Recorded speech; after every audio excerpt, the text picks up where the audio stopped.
Yes? It is I, Henry. Forgive the intrusion.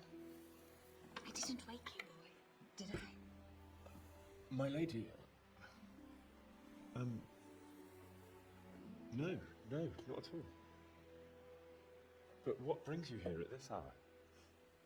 I thought you could do with a little wine. It's just what you need to help you sleep.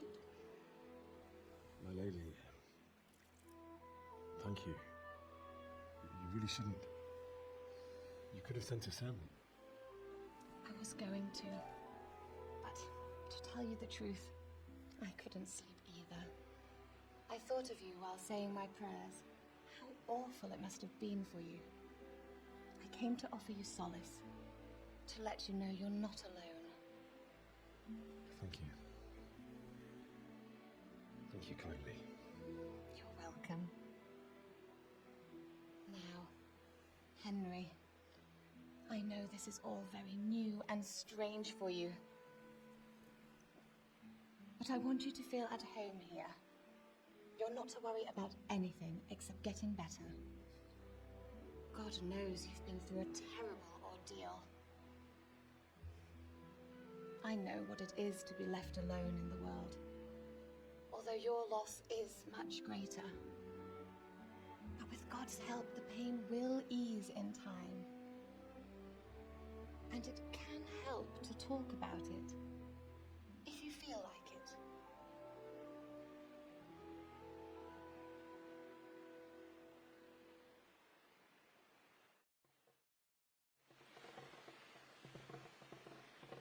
You might be right, my lady. I'll tell you what happened. It was terrible and unexpected. The day started just like any other. Father sent me into town on some errands. I went to the tavern to buy ale for Father. I know it's a job for a groom, but I didn't mind. My girl Bianca worked there. I courted her a while and we agreed to meet in the evening, but our meeting was never to happen. Oh dear boy. When I'd done all the errands, I headed back home. I promised Father I'd help him with his work, and I was looking forward to it. He was forging a sword for Sir Radzig. Father and I always chat in the forge. On that particular day, I asked him if he'd teach me swordsmanship. He said no. He said it's better for a man to keep his head on his shoulders than lose it over some pointless heroism. If only he'd known what fate had in store for us. Oh. But Sigismund's horde was already on the horizon, ready to attack the town. I saw smoke on the horizon from a village Sigismund pillaged on the way to our town, which was soon to meet the same fate. God have mercy. And then death descended on Skalitz. The gate to the castle was open. The bells and horns sounded the alarm, and the villagers ran to the castle to take cover. They were carrying the few possessions they could grab in haste, and I saw the terror in their eyes.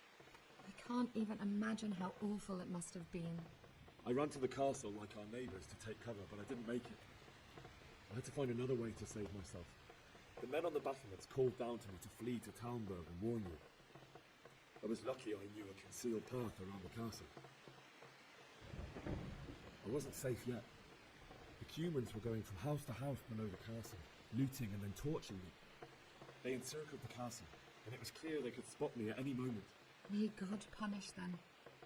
And I heard a scream. It was Teresa, the no wench. She'd been caught by a gang of Cuman savages who planned to violate her. I had Sir Radzig's sword, and even though there were several of them and they were better armed, I had to try and save her. I wanted there to be at least one person I'd help. And I succeeded, even though it almost cost me my life. After that, I stole a horse from them and rode off. Like a valiant knight. I'll never forget the horror. It will haunt me for the rest of my life. That's terrible. How could something like that happen? God alone knows why he let such things happen. You poor boy. I understand your grief, but God is not to blame for the ills of this world. That is the work of Satan and those who do his bidding. Those who are corrupted by greed, envy, and pride. You must not lose faith, whatever life brings. fate has not been merciful to me, and my husband either. Although in comparison to the horrors you went through. I was young when I married my husband. It was my father's wish. Divish was a lot older than I, but a woman must bear her lot. Shortly after our marriage, before I even got a look at Talmberg, the castle was stormed and my husband was imprisoned. Really? My husband had some quarrel with Sir Havel Medek of Valdek, who decided to resolve it by force. He stormed the castle, burned down the village of Probislovitz, and killed many of our men, even the old chamberlain. He imprisoned my husband in the castle and put his own garrison there. That's awful. I was barely 18 years old, and all of a sudden, I was left alone with Sir Robert. We didn't know what to do. We went to Prague to appeal to the king and sought help from Divish's friends, but all to no avail. We tried for years, but it seemed I was destined to be left alone and my husband to rot in jail in his own castle. Years, you say? 7 years. That's how long it took before Havel was condemned as an enemy of the crown. And even then, he refused to surrender the castle and release my husband. In the end, I raised the money to pay a ransom, and only then, by the grace of Lord Jesus, did I finally lay eyes on my husband once more. 7 years. And was Havel punished for it? Never. And after 7 years, my husband returned to me an infirm old man. Sir Divish seems like a good, strong man. Certainly, only he has many concerns. He had to rebuild Talmberg. After he was released, the king appointed him Burgrave of Prague Castle, and he was very busy.